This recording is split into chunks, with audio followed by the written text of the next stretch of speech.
for the future with Quantum University. Write your success story with our new age programs that shall be amongst the top 3 most rewarding careers in India and across the globe in the next decade. One of the reasons why Quantum is a leading private university in India is these world-class partnerships which makes it stand out among the rest.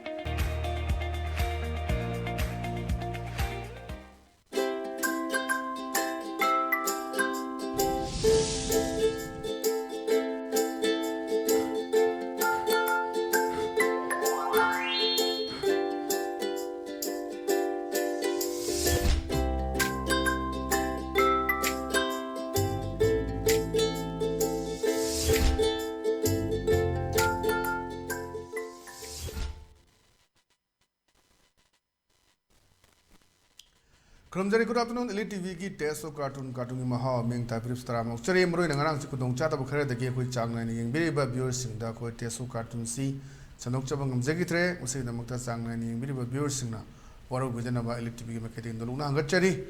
Mro in a quick see Falapung about sing a cartoonist in the cartoonist in Kari hanging liba Kari for only Bakari Wakal Kalan Liba Miamda, a Chandonga Tamzage, and with the Lokatsaga Sangai Express key on top Panida Aista. On top of the cartoon seeing view and Pazaba, Kanone cartoon, Haziki, candidate high tare, politician, high candidate, the politicians, Yakogi, Dolama the Amada, Akitu, Bugishin, Dunadida, they pound me in the interview, Torga hung many other hanging. Sarna jumping to receive Carol Sure, gallantry, a what people Yaraniana, some Sarnang at the Chuntung into party, the party, the Marcome. Kubak Tambalda. Tambalagi Larita, Aishu, silent Kongbagarido, Toning, Laga, Fleca, Telaga, Flangama, Telaga, silent Konga Chapagai, the Neko, Oga, and Laga, scored Kambu, Naramatai, the Garis, Gaitorum, saying a tin, Mano, and to Udro, like Chicananoga, have the Nadana. I may say Kubakta, Shinahana Congress, Kubak the Tambalda, Dijepeda, Bizipede, like Taj Nakoki, NPP, the Nicanano, the Kongarani. Mayamdo on the side the Nekogi, Arepa Lataba, so Mayama Europa, Mahanaki Kudong Chana, Yingba, Mayama Yogre, Akoi Kahatare, opposition, the Lane Lanadum, ruling the Pamaga minister, was Manipur Shangapani, Dum Panya the Yaba, with Manipur, Tatanam, Kandaro, Port to Nedana. Tontonba, Aduni Sai, Shumamale, Aduna, my Kudong Jaro from the Bonaba Mamje, Jumbagishan to Nedana, Sumba politicians, the Tazaga Draka Haviki. The message of Mapiba, Shijam Pazaba, Cartoni, Hedana, Aitamzaga.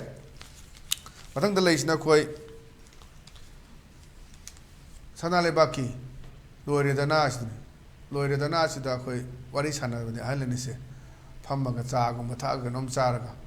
Either what is another? The boat yakni, both see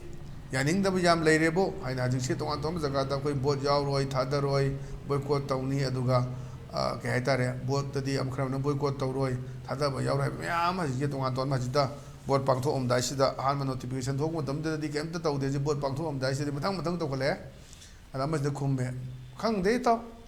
Yaning de Harasu, Swam Dana, Jabun Punba Ureda, Punba Ureda, as you see a quay election, Yaning de Koning de Hamamato Basigi, Babupura Meas, me Puli, Colina, social media, the Takan Nava Mayama Ubuduni. The Zagazaga is the Yam Sound to the Gasu, Aduga, campaigns eternally, the man hung from say, elections Pangtoga, Santi Purakladra, I will hang Joto, hang oil, other sides the election and the Haragazu Manungum to November and Nagasaki, cartoonish Urak put in the being the other day.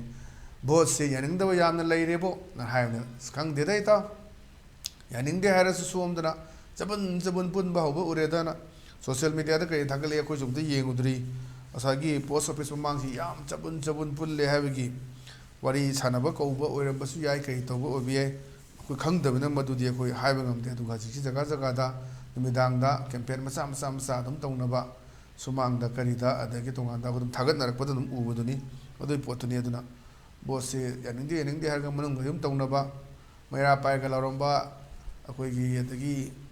Ichagi, Kamkai, Achagi, Puchi, Kangadabani, Kabe, House, Langan Jalaga, Tolopi, Wari Tongan, Bimamley, Mashito, Dabna Pabra, and Angasagi, cartoonist from Nena Tamzage and Pazaba. I think the Lashina Koi Pona Pongi, Balo Hair. ꯄꯣꯛꯅꯐꯝꯒꯤ ꯕꯥꯂꯣꯏꯁꯤꯗ ꯌꯦꯡꯕꯤꯌꯨ ꯋꯥꯔꯤ ꯁꯥꯟꯅꯕꯅꯤ ꯑꯩꯈꯣꯏꯒꯤ ꯏꯃꯥ ꯍꯥꯏꯇꯥꯔꯦ ꯈꯔ ꯂꯤꯔꯕ ꯑꯃꯒ ꯑꯗꯨꯒ ꯑꯩꯈꯣꯏ ꯄꯥꯔꯇꯤꯒꯤ ꯋꯥꯔꯤ ꯁꯥꯟꯅꯕꯗꯨꯅꯤꯗ ꯋꯥ ꯉꯥꯡꯕꯅꯤꯗ ꯍꯟꯗꯛꯁꯨ ꯚꯣꯠ ꯈꯣꯝꯕ ꯂꯥꯛꯄꯅꯤ ꯍꯟꯗꯛꯁꯨ ꯑꯩꯈꯣꯏꯅ ꯁꯣꯏꯗꯅ ꯀꯥꯅꯤ ꯍꯥꯏꯕꯅꯤ ꯑꯗꯩꯗ ꯏꯃꯥ ꯂꯩꯔꯝꯕꯤ ꯃꯩꯔꯥ ꯄꯥꯏꯕꯤ ꯍꯥꯏꯒꯗ꯭ꯔꯥ ꯌꯨꯝꯒꯤ ꯏꯃꯥ ꯏꯆꯤꯟꯅ ꯍꯥꯏꯔꯦ ꯑꯃꯁꯨ ꯉꯛꯑꯒ ꯇꯨꯡꯗ ꯌꯦꯡ ꯂꯩꯔꯦ ꯀꯥꯗ꯭ꯔꯒꯗꯤ ꯀꯣꯡꯒ꯭ꯔꯦꯁꯅꯅꯤ ꯑꯃꯨꯛ ꯍꯥꯏꯔꯨꯅꯤꯀꯣꯅ ꯍꯥꯏꯕꯤ ꯑꯩꯈꯣꯏ ꯍꯧꯖꯤꯛ ꯇꯧꯅꯔꯤꯁꯤ ꯃꯌꯥꯝ ꯉꯁꯤꯁꯨ ꯂꯥꯎꯅꯔꯤꯗꯨꯅꯤ ꯃꯃꯥꯡ ꯁꯔꯀꯥꯔꯅ ꯇꯧꯔꯝꯕꯅꯤ ꯑꯗꯨ ꯇꯧꯔꯝꯕꯅꯤ ꯉꯁꯤ ꯃꯃꯥꯡ ꯆꯩꯔꯥꯎꯕꯗ ꯑꯩꯈꯣꯏꯅ ꯁꯦꯡꯗꯣꯛꯅꯕ ꯍꯣꯠꯅꯔꯤꯕꯅꯤ ꯍꯥꯏꯕ ꯃꯌꯥꯝꯁꯦ ꯍꯧꯖꯤꯛ ꯏꯂꯦꯛꯁꯟ ꯃꯌꯥꯒꯤ ꯂꯣꯏꯅ ꯙꯣꯔꯥ ꯍꯨꯔꯥꯟꯕ ꯂꯣꯏ ꯂꯤꯊꯣꯛꯅꯔꯛꯄꯅꯤ ꯂꯩꯔꯤꯕ ꯃꯌꯥꯝꯁꯤꯡꯁꯨ ꯑꯩꯈꯣꯏꯒꯤ ꯀꯩ ꯍꯥꯏꯇꯥꯔꯦ ꯑꯣꯜ ꯋꯥꯏꯟ ꯏꯟ ꯅ꯭ꯌꯨ ꯕꯣꯇꯜꯅꯦ ꯇꯧꯔꯤꯁꯤ ꯍꯥꯟꯅ ꯂꯩꯔꯝꯕꯁꯤ ꯃꯊꯪ ꯇꯧꯔꯒ ꯄꯨꯅꯔꯛꯄ ꯕꯤꯖꯦꯄꯤ ꯌꯥꯎꯔꯝꯗꯅ ꯀꯣꯡꯒ꯭ꯔꯦꯁꯇ ꯀꯣꯡꯒ꯭ꯔꯦꯁ ꯌꯥꯎꯔꯝꯗꯅ ꯕꯤꯖꯦꯄꯤ ꯂꯣꯏꯅ ꯃꯒꯨꯟ ꯏꯒꯨꯟ ꯈꯪꯅꯕ ꯉꯥꯛꯇꯅꯤ ꯇꯧꯅꯔꯤꯁꯤꯡꯁꯦ ꯉꯥꯡꯅꯔꯤꯁꯤꯡꯁꯦ ꯑꯗꯨꯅ ꯉꯥꯡꯗꯕꯗꯤ ꯌꯥꯗꯕꯅꯤꯅ ꯋꯥꯗꯤ ꯉꯥꯡꯗ ꯌꯥꯗꯕꯅꯤꯅ ꯑꯗꯨꯝ ꯉꯥꯡꯅꯔꯛꯄꯗꯨꯅꯤ ꯃꯌꯥꯝꯁꯦ ꯑꯩꯈꯣꯏꯅ ꯉꯁꯤ ꯇꯧꯔꯦ ꯑꯁꯤ ꯇꯧꯔꯦ ꯑꯗꯨꯅ ꯄ꯭ꯔꯖꯥꯅ ꯑꯗꯨꯃꯥꯏꯅ ꯈꯪꯕꯗꯨꯅꯤ ꯍꯟꯗꯛꯀꯤ ꯏꯂꯦꯛꯁꯟꯁꯦ ꯇꯔꯥꯏꯕ ꯑꯃꯗꯤ ꯑꯣꯏꯗꯣꯔꯤ ꯄ꯭ꯔꯖꯥꯒꯤ ꯃꯦꯟꯗꯦꯠ ꯀꯔꯤ ꯂꯩꯔꯤ ꯄꯥꯔꯇꯤꯗ ꯌꯦꯡꯒꯗ꯭ꯔꯥ ꯃꯤꯗ ꯌꯦꯡꯒꯗ꯭ꯔꯥ ꯍꯥꯏꯕꯅꯆꯤꯡꯕ ꯇꯣꯉꯥꯟ ꯇꯣꯉꯥꯟꯕ ꯃꯌꯥꯝ ꯑꯃ ꯈꯟꯅꯔꯀꯥꯟꯗ ꯏꯂꯦꯛꯁꯟꯒꯤ ꯔꯤꯖꯜꯁꯨ ꯌꯦꯡꯒꯗꯕꯅꯤ ꯃꯔꯨꯑꯣꯏꯅ ꯑꯩꯈꯣꯏ ꯑꯦꯝ ꯄꯤꯒꯤ ꯏꯂꯦꯛꯁꯟꯁꯦ ꯀꯌꯥ ꯌꯥꯎꯒꯟꯗꯦ ꯃꯃꯥꯡꯗ ꯌꯧꯔꯀꯥꯟꯗ ꯃꯅꯤꯄꯨꯔ ꯀꯩꯗꯧꯗꯣꯏꯅꯣꯗ ꯍꯥꯏꯕ ꯇꯣꯛꯄ ꯑꯗꯨ ꯍꯣꯏ ꯑꯗꯨꯒ ꯁ꯭ꯇꯦꯠ ꯑꯦꯁꯦꯝꯕ꯭ꯂꯤꯗꯗꯤ ꯌꯥꯎꯕ ꯑꯗꯨꯝ ꯊꯦꯡꯅꯕꯗꯨꯅꯤ ꯑꯗꯨꯅ ꯁ꯭ꯋꯥꯏꯁꯤꯗ ꯍꯟꯗꯛꯁꯨ ꯑꯩꯈꯣꯏꯅ ꯀꯥꯅꯤ ꯍꯥꯏꯅ ꯍꯥꯏꯕ ꯂꯥꯛꯄꯅꯤꯗ ꯏꯃꯥ ꯑꯃꯅ ꯀꯥꯗ꯭ꯔꯒꯗꯤꯀꯣ ꯀꯣꯡꯒ꯭ꯔꯦꯁꯇꯅꯤ ꯑꯃꯨꯛ ꯍꯥꯏꯔꯨꯅꯤꯀꯣꯅ ꯍꯧꯖꯤꯛꯁꯦ ꯉꯁꯥꯏ ꯍꯥꯏꯅꯕꯗꯣ ꯑꯗꯨ ꯈꯕꯔꯗ ꯉꯁꯤꯁꯨ ꯉꯁꯥꯏ ꯅꯤꯡꯊꯤꯔꯕꯅꯤ ꯃꯃꯥꯡ ꯁꯔꯀꯥꯔ ꯇꯧꯔ ꯃꯃꯥꯡ ꯁꯔꯀꯥꯔꯗꯁꯨ ꯃꯁꯥ ꯌꯥꯎꯕ ꯂꯣꯏ ꯌꯥꯎꯅꯔꯤꯕ ꯉꯥꯛꯇꯅꯤ ꯂꯣꯏꯅ ꯈꯪꯅꯕꯅꯤ ꯑꯗꯨꯅ ꯏꯂꯦꯛꯁꯟꯒꯤ ꯄ꯭ꯔꯣꯄꯦꯒꯟꯗꯥꯁꯤ ꯇꯧꯅꯕ ꯍꯣꯠꯅꯕ ꯍꯥꯏꯗꯤ ꯏꯁꯨꯗ ꯆꯠꯅꯕꯒꯤ ꯉꯝꯅꯔꯛꯇꯕ ꯃꯌꯥꯝꯁꯤꯅ ꯑꯗꯨꯝ ꯃꯥꯅ ꯉꯝꯅꯕ ꯑꯗꯨꯝ ꯇꯧꯅꯔꯛꯄꯗꯨꯅꯤ ꯍꯧꯖꯤꯛꯁꯦ ꯄꯨꯔꯥ ꯑꯋꯥꯏ ꯑꯈꯨꯝꯅꯤ ꯇꯧꯅꯔꯤꯁꯦ ꯑꯗꯨꯅ ꯈꯕꯔꯁꯦ ꯄꯥꯕꯗ ꯃꯌꯥꯝꯁꯨ ꯅꯨꯡꯉꯥꯏꯕꯁꯨ ꯌꯥꯎꯔꯝꯒꯅꯤ ꯇꯥꯅꯤꯡꯗꯕꯁꯨ ꯌꯥꯎꯔꯝꯒꯅꯤ ꯑꯗꯨꯒꯤ ꯄꯣꯠꯇꯨꯅꯤ ꯂꯩꯔꯤꯁꯦ ꯑꯗꯨꯅ ꯁꯤ ꯄꯣꯠꯁꯤꯗ ꯃꯃꯥꯡꯒ ꯁꯔꯀꯥꯔꯗ ꯍꯦꯛ ꯇꯥꯏꯅꯕꯗ ꯚꯣꯠꯇꯣ ꯀꯥꯗ꯭ꯔꯒꯁꯨ ꯗ ꯇꯥꯏꯅꯔꯛꯀꯅꯤꯀꯣ ꯀꯥꯏꯅ ꯐꯥꯒꯤ ꯑꯃꯁꯨ ꯇꯧꯔꯛꯄ ꯄꯣꯠꯅꯦꯅ ꯊꯝꯖꯒꯦ ꯃꯊꯪꯗ ꯂꯩꯔꯤꯁꯤꯅ ꯍꯣꯌꯦꯜ ꯂꯟꯄꯥꯎꯒꯤ ꯑꯁ ꯂꯣꯏꯔꯦ ꯍꯥꯏꯕꯗꯨꯅꯤ ꯑꯁ ꯂꯣꯏꯔꯦ ꯁꯤꯗ ꯌꯦꯡꯕꯤꯌꯨ ꯃꯥꯅ ꯁ꯭ꯀꯤꯝꯁꯤꯒꯤ ꯃꯔꯝꯗ ꯉꯥꯡꯕꯅꯤ ꯀꯩꯅꯣꯗ ꯁ꯭ꯀꯤꯝ ꯃꯃꯤꯡꯁꯤꯗ ꯀꯩ ꯍꯥꯏꯒꯦꯗ ꯂꯧꯃꯤ ꯁꯤꯟꯃꯤ ꯌꯣꯛꯈꯠꯄ ꯁ꯭ꯀꯤꯝ ꯑꯅ ꯍꯥꯏꯕꯅꯤ ꯑꯗꯨꯒ ꯃꯥꯅ ꯇꯥꯛꯑꯦ ꯕ꯭ꯂꯦꯛꯕꯣꯔꯗꯁꯤꯗ ꯃꯌꯥꯝꯁꯦ ꯐꯝꯃ ꯂꯩꯔꯦ ꯑꯗ ꯃꯥꯅ ꯍꯥꯏꯔꯦ ꯁ꯭ꯀꯤꯝ ꯃꯁꯤꯅ ꯌꯣꯛꯈꯠꯀꯅꯤ ꯍꯥꯏꯕꯅꯤ ꯃꯌꯥꯝꯁꯦ ꯂꯧꯃꯤ ꯃꯌꯥꯝꯁꯦ ꯑꯗꯨꯗ ꯃꯌꯥꯝ ꯂꯧꯃꯤꯁꯤꯅ ꯍꯥꯏꯔ ꯂꯥꯎꯔꯛꯄꯅꯤ ꯊꯥꯡꯒꯠꯂꯒ ꯂꯥꯏꯔꯕ ꯀꯣꯛꯍꯟꯕ ꯄꯥꯝꯖꯩ ꯌꯣꯛꯈꯠꯄ ꯄꯥꯝꯖꯗꯦꯅ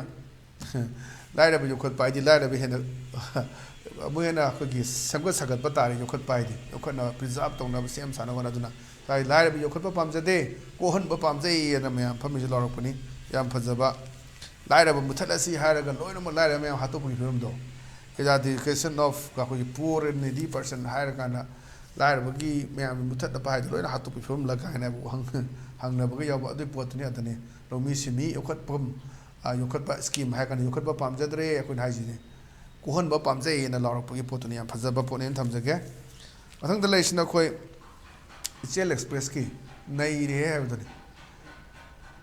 ꯏꯆꯦꯜ ꯑꯦꯛꯁꯄ꯭ꯔꯦꯁꯀꯤ ꯅꯩꯔꯦ ꯁꯤꯗ ꯃꯣꯏ ꯋꯥꯔꯤ ꯁꯥꯟꯅꯕꯅꯦ ꯋꯥꯔꯤ ꯁꯥꯟꯅꯕꯁꯤꯗ ꯃꯃꯥꯟꯅꯕ ꯑꯅꯤꯅꯦ ꯑꯃꯅ ꯀꯩ ꯍꯥꯏꯒꯦꯗ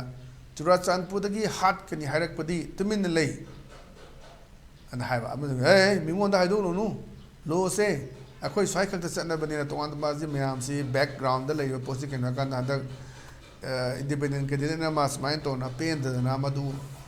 ꯐꯣꯡꯗꯣꯛꯄ ꯃꯐꯝꯗꯣ ꯑꯗꯨꯗ ꯐꯥꯕ ꯄꯨꯟꯕꯒꯤ ꯋꯥꯐꯝꯅꯤ ꯑꯗꯨ ꯃꯥꯅꯁꯨ ꯉꯁꯤ ꯁꯣꯁꯤꯌꯦꯜ ꯃೀಡಿಯꯥ ꯊꯥꯒꯠꯄꯅꯤ ꯑꯩꯅ ꯈꯤꯇꯪ ꯋꯥꯈꯜ ꯁꯥꯎꯅꯤꯡꯕꯒꯤ ꯍꯥꯏꯕꯗꯤ ꯑꯩ ꯐꯥꯅꯕ ꯍꯣꯠꯅꯩ ꯃꯆꯤꯟ ꯃꯈꯥ ꯊꯤꯗꯅ ꯆꯨꯔꯥꯆꯥꯟꯄꯨꯔꯗꯒꯤ ꯀꯥꯡꯄꯣꯛꯄꯤꯗꯒꯤ ꯃꯣꯔꯦꯗꯒꯤ ꯂꯥꯎꯔꯤꯕ ꯃꯌꯥꯝ ꯊꯥꯒꯠꯂꯤꯕ ꯃꯌꯥꯝꯗꯨꯗꯤ ꯀꯩꯝꯇ ꯉꯥꯡꯗꯦ ꯀꯥꯏꯅ ꯃꯥꯅꯁꯨ ꯉꯁꯤ ꯁꯣꯁꯤꯌꯦꯜ ꯃೀಡಿಯಾꯗ ꯏꯕꯅꯤ ꯑꯗꯨꯒꯤ ꯄꯣꯠꯇꯨꯗ ꯍꯦꯟꯅ ꯂꯣꯁꯤ ꯈꯦꯠꯅꯔꯕ꯭ꯔꯥ ꯍꯥꯏꯕꯒꯤ ꯃꯑꯣꯡꯗꯨꯅꯤ ꯑꯗꯨꯒꯤ ꯄꯣꯠꯇꯨꯅꯤ ꯁ꯭ꯋꯥꯏꯗꯅ ꯑꯃ ꯇꯧꯕ ꯚꯦꯂꯤꯗꯅ ꯂꯣ ꯑꯃ ꯆꯠꯅꯕ꯭ꯔꯥ ꯆꯤꯡꯗꯅ ꯂꯣ ꯑꯃ ꯆꯤꯡꯗꯗꯤ ꯍꯧꯖꯤꯛ ꯀꯅꯥꯝꯇ ꯍꯥꯏꯖꯟ ꯉꯝꯄꯣꯟꯇꯦ ꯀꯅꯥ ꯀꯔꯤ ꯂꯣ ꯃꯣꯏ ꯊꯣꯛꯄ ꯉꯥꯛꯇꯅꯤ ꯇꯧꯔꯤꯕ ꯃꯌꯥꯝꯁꯤꯡꯁꯦ ꯇꯝꯄꯥꯛꯇꯁꯤꯅꯤ ꯇꯧꯔꯤꯕ ꯃꯌꯥꯝꯁꯦ ꯑꯗꯨꯅ ꯑꯗꯨꯒꯤ ꯄꯣꯠꯇꯨꯗꯅꯤ ꯊꯝꯃꯛꯏꯁꯦ ꯆꯨꯔꯆꯥꯟꯄꯨꯔꯗꯒꯤ ꯍꯥꯠꯀꯅꯤ ꯍꯥꯏꯔꯛꯄꯗꯤ ꯇꯨꯃꯤꯟꯅ ꯂꯩ ꯑꯗꯨꯒ ꯁ꯭ꯋꯥꯏꯗꯒꯤ ꯇꯧꯕꯗꯅ ꯑꯩꯈꯣꯏꯒꯤ ꯐꯥꯔ ꯄꯨꯟꯅꯕ ꯍꯣꯠꯅꯩꯒ ꯍꯥꯏꯕꯗꯨꯅꯦꯕ ꯑꯗ ꯃꯤꯉꯣꯟꯗ ꯍꯥꯏꯗꯣꯛꯂꯨꯅꯨ ꯂꯣꯁꯦ ꯑꯩꯈꯣꯏ ꯁ꯭ꯋꯥꯏ ꯈꯛꯇ ꯆꯠꯅꯕꯅꯤꯅ ꯉꯁꯥꯏꯒꯤ ꯑꯩꯈꯣꯏ ꯁ꯭ꯋꯥꯏ ꯈꯛꯇ ꯆꯠꯅꯔꯕ꯭ꯔꯥ ꯍꯥꯏꯕꯒꯤ ꯋꯥꯍꯪ ꯑꯃ ꯍꯪꯉꯛꯄ ꯁꯤꯁꯨ ꯌꯥꯝ ꯐꯖꯕ ꯀꯥꯔꯇꯨꯟꯅꯦꯅ ꯊꯝꯖꯒꯦ ꯃꯊꯪꯗ ꯂꯩꯁꯤꯅ ꯑꯩꯈꯣꯏ ꯅꯥꯔꯣꯟ ꯊꯧꯗꯥꯡꯒꯤ ꯍꯋꯥꯗꯣ ꯂꯩꯔꯥꯡꯗꯣ ꯍꯥꯏꯕꯗꯨꯅꯤ ꯍꯋꯥꯗꯣ ꯂꯩꯔꯥꯡꯗꯣ ꯁꯤꯗ ꯌꯦꯡꯕꯤꯌꯨ ꯁꯤꯗ ꯀꯩ ꯍꯥꯏꯇꯥꯔꯦ ꯗꯦꯇꯤꯡ ꯇꯧꯕꯅꯤꯅ ꯂꯧꯕꯁꯨ ꯌꯥꯏ ꯂꯩꯔꯤꯕ ꯁꯤꯟꯁꯦ ꯑꯗꯨ ꯋꯥꯔꯤ ꯁꯥꯟꯅꯕꯅꯤꯅ ꯂꯧꯕꯁꯨ ꯌꯥꯏ ꯑꯗ ꯌꯦꯛꯏ ꯄꯣꯠꯁꯤ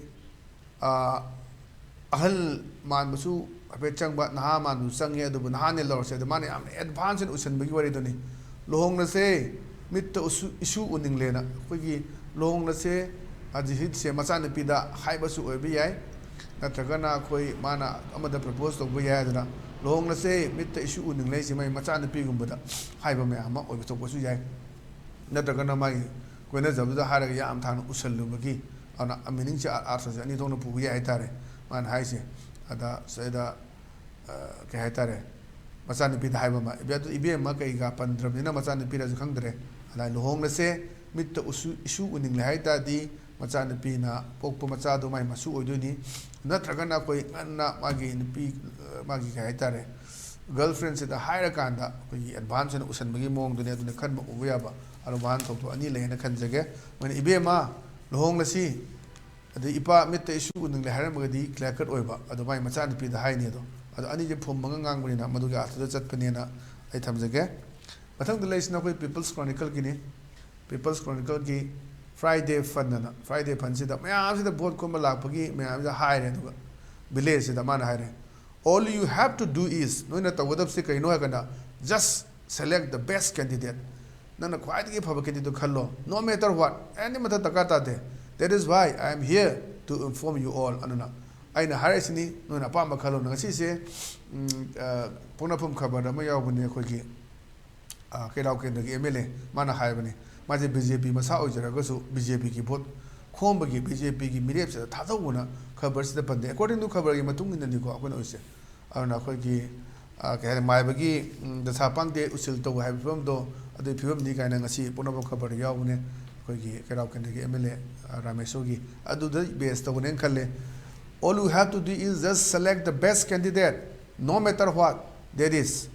that is why I am here. Adu ni si lai se to inform you all. Adu ni dal mayam tag lai ni na no ya pa ma candidate khallu na. Adu si adu ni luri si adu na masama BJP yaw ni BJP yaw na BJP ki vote sai gi lep mirep si ta thado na hai de bida no na pa ma mirep khallo adu ga ada issue pu ga ngam da center la wa ngam ga da ba mi khallo na ngasi pona pom pau se yaw du ni madu de jumphom oi bani na si magi sister publication ni na madu thamak pani hai da na ai thamjage ana yamna khoi ki cartoonist sina yamna apikpa first column sida column ma simanu yam phajana mayam sida da khoi information am pi na ba message am pi na ba adum hona ba kok thada ba khoina cartoonist singa mamang da unajara ka dum bari sana jagi ba duni moina hara ko mayam do no magi khoi ki idea am putok na ba hona ba siam chang ba concept se da idea je putok na ba hona ba am chang ba adum pot mayam thengnai hai dana adu pot ne dana state society da so khoi cartoonist sina achoba role lo hai duni auna ngasi gi dia dum ba ELITETV gi test of cartoon mi mahau matang selection jare meng ta video sing ba mukana khuram je bagalo na kanin biya tuni jeri pine birisi